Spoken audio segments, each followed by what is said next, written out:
మీరెప్పుడైనా గమనించారా? ఒకే రకమైన కష్టం ఇద్దరు వ్యక్తులకు ఎదురైనప్పుడు ఒకరు కుప్పకూలిపోతుంటే మరొకరు ఎందుకు చిరునవ్వుతో దాన్ని ఎదుర్కోగలుగుతారు? ఒకరు ఎటువంటి తప్పు చేయకపోయినా కష్టాల పాలవుతుంటే మరొకరు ఇతరులను బాధిస్తూ కూడా ఎందుకు సుఖంగా ఉన్నట్లు కనిపిస్తారు? ఇది చూసినప్పుడు మనకేమనిపిస్తుంది? అసలు ఈ ప్రపంచంలో న్యాయమనేదే లేదా? దేవుడు నిద్రపోతున్నాడా? లేక మంచివాళ్లకే కష్టాలొస్తాయనేది నిజమా? ఈ ప్రశ్నలకు సమాధానం వెతికే క్రమంలో మనం చేరుకునే ఏకైక గమ్యస్థానం కర్మ సిద్ధాంతం. కర్మ అనే పదం వినగానే చాలామందికి ఏదో ఒక భయం కలుగుతుంది. తప్పు చేస్తే కర్మ కొడుతుంది అని ఎవరో మనల్ని బెదిరిస్తున్నట్టు అనిపిస్తుంది. కాని కర్మ అంటే భయపెట్టడానికి ఉన్న ఒక భూతం కాదు. అది ఈ విశ్వాన్ని నడిపించే ఒక అద్భుతమైన గణితం. అది ఒక అద్దం లాంటిది. మీరు దేన్నైతే దాని ముందు ఉంచుతారో అదే మీకు కనిపిస్తుంది. మీరు దేన్నైతే విసురుతారో అదే మీ వైపుకు తిరిగి వస్తుంది. ప్రపంచం మొత్తం ఈ అదృశ్య శక్తి యొక్క నియంత్రణలో ఉంది. ఈరోజు మనం కర్మ గురించి చర్చించుకోబోయే ఈ లోతైన సత్యాలు మీ జీవితాన్ని చూసే కోణాన్నే మార్చేస్తాయి. ఇది వింటున్నప్పుడు మీకు అర్థమవుతుంది, ఇప్పటివరకు మీ జీవితంలో జరిగిన ప్రతి సంఘటన వెనుక ఒక స్పష్టమైన కారణం ఉంది అని. కర్మ అనే పదానికి సంస్కృతంలో అర్థం కేవలం పని లేదా క్రియ. కాని ఈ పని కేవలం చేతులతో చేసేది మాత్రమే కాదు. మీ మెదడులో కలిగే ఒక చిన్న ఆలోచన, మీ మనస్సులో పుట్టే ఒక భావన, మీ నోటి నుండి వచ్చే ఒక మాట, ఇవన్నీ కర్మలే. మనమనుకుంటాం, ఎవరూ చూడటం లేదు కదా అని మనం చేసే రహస్య పనులు ఎవరికీ తెలియవు అని. కాని ఈ విశ్వం ఒక గొప్ప రికార్డర్ లాంటిది. అక్కడ ఏదీ మాయం కాదు. మీరు చేసే ప్రతి పని ఒక తరంగాన్ని సృష్టిస్తుంది.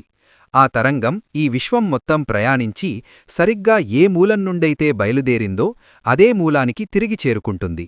దీనినే విజ్ఞానశాస్త్రంలో న్యూటన్ మూడవ నియమం ప్రకారం ప్రతి చర్యకు ఒక ప్రతిచర్య ఉంటుంది అని అంటారు. కర్మసిద్ధాంతం కూడా సరిగ్గా ఇదే చెబుతోంది. ఇది కేవలం ఒక ఆధ్యాత్మిక నమ్మకం కాదు, ఇది ఒక యూనివర్సల్ లా. మీరు ఎవరికైనా మేలు చేస్తే ఆ మేలు మీ వద్దకు ఏదో ఒక రూపంలో తిరిగి వస్తుంది. మీరు ఎవరికైనా హాని తలపెడితే ఆ హాని మిమ్మల్ని వెతుక్కుంటూ వస్తుంది. ఇది ఒక శాపం కాదు, ఇది ఒక సహజ సిద్ధమైన ప్రకృతి నియమం. మనం అర్థం చేసుకోవాల్సిన మరో ముఖ్యమైన విషయమేమిటంటే కర్మ ఫలితం రావడానికి సమయం పడుతుంది. ఇక్కడే చాలామంది పొరబడతారు మరియు కర్మ అనేది అబద్ధమని నమ్ముతారు. ఒక రైతు విత్తనం నాటగానే మరుసటి రోజు అది పండును ఇవ్వదు. దానికి తగిన సమయం, వాతావరణం కావాలి. కొన్ని విత్తనాలు కొద్ది రోజుల్లోనే మొలకెత్తుటాయి, కొన్ని ఏళ్ల సమయం తీసుకుంటాయి. అలాగే మనం చేసే పనుల ఫలితాలు కూడా వెంటనే రాకపోవచ్చు. ఒక చెడ్డ వ్యక్తి సంతోషంగా ఉన్నాడంటే అతను గతంలో చేసుకున్న మంచి కర్మల ఫలితాన్ని ఇప్పుడు అనుభవిస్తున్నాడని అర్థం. అతనిప్పుడు చేస్తున్న చెడు కర్మల ఫలితం భవిష్యత్తులో అతన్ని ఖచ్చితంగా చేరుతుంది. అలాగే ఒక మంచి వ్యక్తి కష్టపడుతున్నాడంటే అతను తన పాత కర్మలను కడిగేసుకుంటున్నాడని అర్థం. ఈ కాలాంతర వ్యత్యాసాన్ని అర్థం చేసుకున్న మనిషి ఎప్పుడూ విధిని నిందించడు. కర్మ అనేది ఒక బ్యాంకు ఖాతాలాంటిది.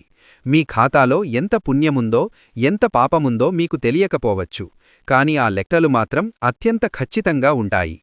కర్మ ఫలితాన్ని నిర్ణయించేది కేవలం పని మాత్రమే కాదు, ఆ పని వెనుక ఉన్న ఉద్దేశం లేదా సంకల్పం.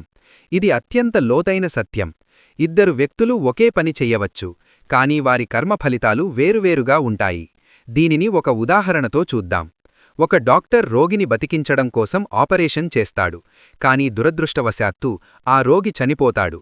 ఇక్కడ డాక్టరు ఉద్దేశం మంచిది కాబట్టి అతనికి పాపకర్మ చుట్టుకోదు. అదే ఒక హంతకుడు ఒక వ్యక్తిని చంపాలనే ఉద్దేశంతో కత్తితో పొడిస్తే అది భయంకరమైన పాపకర్మ అవుతుంది. ఇక్కడ ఇద్దరూ కత్తితో కోసినా ఒకరికి పుణ్యం, మరొకరికి పాపం వస్తుంది. ఎందుకంటే వారి సంకల్పం వేరు. అందుకే మీ మనస్సును పవిత్రంగా ఉంచుకోవడం చాలా ముఖ్యం. లోపల ద్వేషం పెట్టుకొని బయట సేవ చేస్తే అది నిజమైన కర్మ కాదు, అది ఒక నాటకం మాత్రమే. విశ్వం మీ మనస్సులోని లోతులని చూస్తుంది తప్ప మీ ముఖం మీద ఉన్న ముసుగులను కాదు. చాలామంది అడుగుతారు, దేవుడు మనల్ని ఎందుకు శిక్షిస్తాడు అని. నిజానికి దేవుడు ఎవరినీ శిక్షించడు. ఆయన కేవలం ఒక సాక్షి మాత్రమే. కర్మ అనేది ఒక స్వయంచాల వ్యవస్థ. మీరు ఒక నిప్పును తాకితే మీ చెయ్యి కాలుతుంది. అది నిప్పు యొక్క స్వభావం తప్ప అది మిమ్మల్ని శిక్షించడం కాదు. అలాగే మీరు ప్రకృతి నియమాలకు విరుద్ధంగా ప్రవర్తించినప్పుడు ఆ ఫలితాన్ని మీరు అనుభవించడం ఒక సహజ ప్రక్రియ.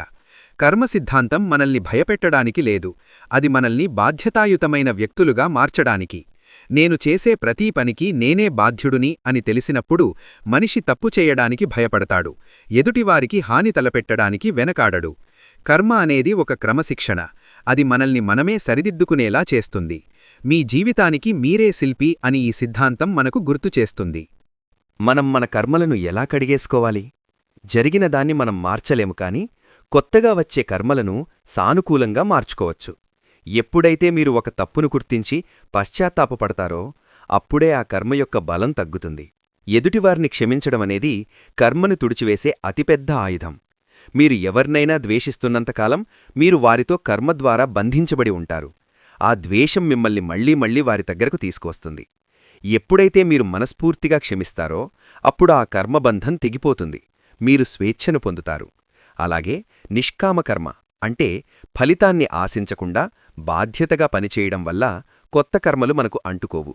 ఒక తామర ఆకు నీటిలో ఉన్నా దానికి నీరు ఎలాగైతే అంటుకోదో, ఫలితం మీద ఆశలేనివాడికి కర్మఫలితం బంధనంగా మారదు. నేటి ఆధునిక ప్రపంచంలో మనం కర్మను ఒక కొత్త కోణంలో చూడాలి. మనస్తత్వశాస్త్రం ప్రకారం కూడా మనం చేసే పనులు మన మెదడులో ముద్రలను వేస్తాయి. వీటినే సంస్కారాలు అంటారు. మీరు పదే పదే ఒక తప్పు చేస్తుంటే అది మీ వ్యక్తిత్వంలో భాగమైపోతుంది. ఆ వ్యక్తిత్వమే మీ నిర్ణయాలను శాసిస్తుంది. ఆ నిర్ణయాలే మీ తలరాతను మారుస్తాయి. అంటే కర్మ అనేది కేవలం బయటెక్కడో తిరుగుతున్న శక్తి కాదు, అది మీ లోపల ఉన్న అలవాటు. మీ ఆలోచనలను మార్చుకోవడం ద్వారా మీరు మీ కర్మను మార్చుకోవచ్చు. ఎప్పుడూ ఇతరుల గురించి చెడుగా ఆలోచించే వ్యక్తి జీవితంలో ఎప్పుడూ అశాంతే ఉంటుంది, ఎందుకంటే అతని లోపలి వాతావరణం విషపూరితంగా ఉంది. అదే కృతజ్ఞతతో ప్రేమతో ఉండే వ్యక్తికి కష్టాల్లో కూడా ఒక ప్రశాంతత దొరుకుతుంది. ఇది కర్మ యొక్క మానసిక రూపం. మీ మెదడులో మీరు ఏ రకమైన ఆలోచనలను ప్లాంట్ చేస్తున్నారో గమనించుకోండి, అవే మీ భవిష్యత్తు ఫలితాలు. మనం ఎదుర్కొనే సంబంధ బాంధవ్యాలు కూడా కర్మఫలితాలే. కొందరు వ్యక్తులు మనకు తెలియకుండానే మనల్ని ఎంతో ప్రేమిస్తారు, మరికొందరు ఎందుకు మనల్ని ద్వేషిస్తారో మనకే అర్థం కాదు. ఇవన్నీ గతంలో మనం ఇచ్చినదానికి ప్రతిరూపాలు. రుణం లేనిదే ఏ బంధం ఏర్పడదు. ఎవరైనా మిమ్మల్ని బాధిస్తున్నారంటే మీరు గతంలో వారికి ఏదో అప్పు ఉండి ఉంటారు అని భావించండి. అప్పుడు మీకు కోపం రాదు, బాధ కలగదు. ఆ రుణాన్ని తీర్చుకుని ప్రశాంతంగా ముందుకు సాగండి. కర్మ సిద్ధాంతం మనకిచ్చే అతిపెద్ద బహుమతి స్థితప్రజ్ఞత, అంటే లాభనష్టాలను సుఖదుఖాలను సమానంగా స్వీకరించే శక్తి. ఏది జరిగినా అది నా కర్మ అని ఒప్పుకోవడం వల్ల మనలోని అహంకారం తగ్గుతుంది. నా పరిస్థితికి నేను తప్ప ఎవరూ బాధ్యులు కారు అనే సత్యం తెలిసినప్పుడు మీరు కంప్లైంట్ చేయడం ఆపేస్తారు. జీవితంలో విజయం సాధించాలంటే కేవలం కర్మను నమ్ముకుని కూర్చోకూడదు, కృషితో కర్మను జయించాలి. పురాణాల్లో మార్కండేయుడు తన మృత్యువును కూడా తన తపస్సుతో, అంటే తన క్రియాశక్తితో జయించాడు. అంటే ప్రారబ్ధ కర్మను కూడా మార్చే శక్తి మనలో ఉంది. అయితే దానికి అసాధారణమైన సంకల్పం, నిరంతర సాధన అవసరం. మన లోకల ఉన్న దైవత్వాన్ని మనం స్పృశించినప్పుడు ఈ భౌతిక నియమాలు మనమీద పనిచేయడం ఆగిపోతాయి. జ్ఞానమనే అగ్ని కర్మలను భస్మం చేస్తుంది. నేను కేవలం ఈ శరీరాన్ని కాదు, నేనొక అనంతమైన చైతన్యాన్ని అని గుర్తించిన రోజున కర్మల సంకెళ్లు దానంతట అవే విడిపోతాయి. అప్పటివరకు మనం ధర్మబద్ధమైన మార్గంలో నడవాలి. కర్మ అనేది ఒక జైలు అయితే ఆ జైలు నుండి బయటపడే తాళంచెవి కూడా కర్మలోనే ఉంది. ఆ తాళంచెవి పేరే అవగాహన. చివరగా ఒక్కటి గుర్తుంచుకోండి, మీరు ఈ ప్రపంచానికి ఏమీ తీసుకురాలేదు, ఏమీ తీసుకుపోలేరు. కాని మీరు వెళ్లేటప్పుడు మీతో పాటు వచ్చేది కేవలం మీరు చేసిన కర్మలు మాత్రమే. సంపద ఇక్కడే ఉండిపోతుంది, కీర్తి ఇక్కడే ఉండిపోతుంది. కాని మీ ఆత్మమీద పడిన కర్మముద్రలు మాత్రం మీ వెంట వస్తాయి. అందుకే ఈరోజు మీరు చేసే ప్రతి పనిని అత్యంత జాగ్రత్తగా, ప్రేమతో చేయండి. ఎవరికీ అన్యాయం చేయకండి. మీకు శక్తి ఉంటే 10 మందికి సహాయం చేయండి, లేకపోతే మౌనంగా ఉండండి. కానీ ఎవరినీ కించపరచకండి. మీ జీవితం మీ చేతుల్లోనే ఉంది. మీరు ఈరోజు నాటుతున్న విత్తనాలే రేపు మీకు ఫలితాలనిస్తాయి. కర్మను ఒక శిక్షగా చూడకండి, దాన్ని ఒక అద్భుతమైన గురువుగా చూడండి. ఆ గురువు మనల్ని నిరంతరం పరిపూర్ణత వైపు నడిపిస్తాడు. కర్మలు అనేది ఒక వ్యక్తిని భయపెట్టడానికి చెప్పిన కథ కాదు, అది ఒక మనిషిని బాధ్యతాయుతమైన శక్తిగా మార్చడానికి ఉన్న ఒక పరమ సత్యం. మీ కర్మలే మీ ప్రపంచాన్ని సృష్టిస్తాయి.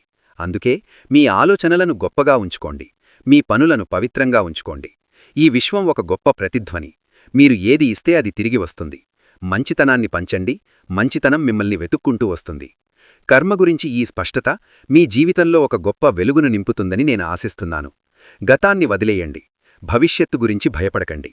ఈ క్షణాన్ని ప్రశాంతమైన మనస్సుతో ధర్మబద్ధమైన చర్యలతో ఆహ్వానించండి. మీ ప్రయాణం ఇప్పుడే మొదలైంది. అంతా శుభమే జరుగుతుంది. విజయీ భవ. ధన్యవాదాలు.